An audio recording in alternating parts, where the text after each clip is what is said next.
Hola, soy Pablo, maestro de las rentas. Tuvimos el gusto de ir al seminario Softec, Inversiones Inmobiliarias y Tendencias para 2025. Este es un seminario que organiza Gene Towell, que Luis ha bautizado como el profeta inmobiliario. De hecho, Gene nos dijo que lleva más de 30 años haciendo estos seminarios, haciendo estas visiones. Muchas de sus predicciones se han cumplido, pero nadie le hacía caso en su día. Decía que se siente a veces con el síndrome de Casiopea, que es esta diosa griega que tenía esa maldición de acertar en todas sus predicciones, como pitonisa, pero que nadie la creía. Pues muy interesante todo lo que aprendimos en este seminario y vimos la fortaleza de ciertos aspectos de la economía mexicana y sobre todo la demografía. También me llamó la atención que decía Gene sobre que la demografía pues es destino y no se puede hacer nada en contra, ¿no? La demografía sucede. Entonces me encanta su mezcla, cómo va analizando temas demográficos de población, de empleo, de espacios en ciudades, cómo crecen las ciudades, dónde está el empleo, la demanda no solamente de vivienda y la relación entre los metros cuadrados de vivienda con los metros cuadrados de oficina, de bodegas, de comercial, locales y de industrial. Todo esto nos da una maraña de datos que hacen ver que la economía mexicana va a seguir creciendo. Hablaron de unos índices alrededor entre el 1.5 y el 2.5% anual en los próximos 2 años. Voy a resumir algunas cifras de las notas que tomé durante el seminario. Por ejemplo, no solamente Gene Towell, hubo exposición de muchos expertos en todo el sector inmobiliario y también la economía. El número de familias en México ha crecido de 10.9 millones en 2006 a 18 millones ahora, de clase media. Entonces la clase media ha ido creciendo. El valor de la producción de la vivienda no ha crecido mucho, bajó durante la pandemia y ha vuelto a niveles prepandemia. Se puede medir en número de viviendas, en metros cuadrados o en valor de la vivienda. Si este valor de la vivienda se calcula en pesos constantes a una fecha, vemos que no ha crecido mucho y esto es parte sobre la falta de construcción de vivienda en general en México. También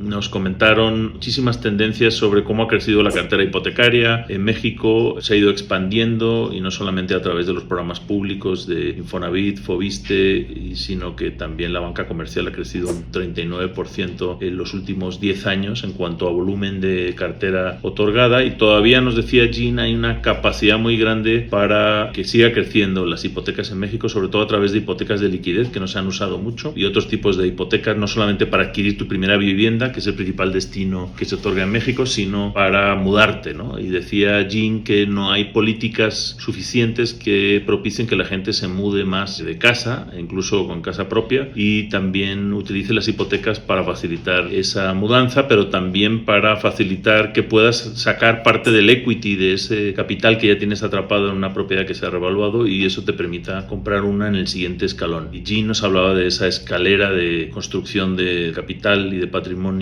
a través de hipotecas. En los últimos años así ha habido un pequeño descenso en la colocación de número de créditos que no se ha recuperado después de la pandemia del todo. Pues en varios sectores, el sector industrial está creciendo mucho. Hay zonas donde lo que está limitando el crecimiento del sector industrial no es la demanda de esas bodegas, sino la mano de obra. La oferta de mano de obra no es suficiente en ciudades del norte, las zonas de la frontera, y también la infraestructura ya no da más de sí en temas de electricidad, sobre todo. Hay bodegas construidas, nos decían, miles de metros cuadrados que no pueden abrir porque no tienen luz y agua en menor medida, pero también el tema de luz y agua es una de las restricciones al crecimiento del nearshoring en estas zonas. También se mencionó que el incremento de las tasas de interés en los últimos 2 años ha frenado el crecimiento de número de hipotecas y también número de adquisiciones de vivienda, pero ahora se prevé que con la bajada que ya empezó el Banco de México en los últimos meses se va a seguir expandiendo tanto el crédito como el número de compras de viviendas. La verdad es que hubo un mar de datos, de mapas y fue muy rico este seminario donde vimos que realmente pues la economía mexicana sigue creciendo, la demografía ayuda mucho, el bono demográfico de aquí a alrededor del año 2045 va a seguir creciendo la población, va a llegar hasta unos 145, 148 millones de personas en México y después si no cambian las políticas migratorias empezará a descender. Entonces mi conclusión es que pues, se vienen por lo menos 20 años de crecimiento o lo que sabemos ahora, tema de demografía, de economía, de cómo se están comportando los estados que más crecen en México, Quintana Roo, Baja California Sur, Nuevo León, Jalisco. La Ciudad de México está muy estancada económicamente, pero todo el entorno alrededor de la Ciudad de México, el Estado de México y todos los estados vecinos siguen creciendo en población, en economía, en empleos, y esto al final hace que crezca el valor de las viviendas y la inversión inmobiliaria. Ese sería un poco mi resumen rápido de los datos de este seminario Softec, que pues no hace sino recalcar muchos de los indicadores que hemos hablado durante varios años, y nos gusta mucho ir a estos seminarios donde van corroborando, donde tenemos puesto el ojo de la inversión, los tipos de análisis que hacemos nosotros, y vamos viendo que vamos en sintonía con los expertos.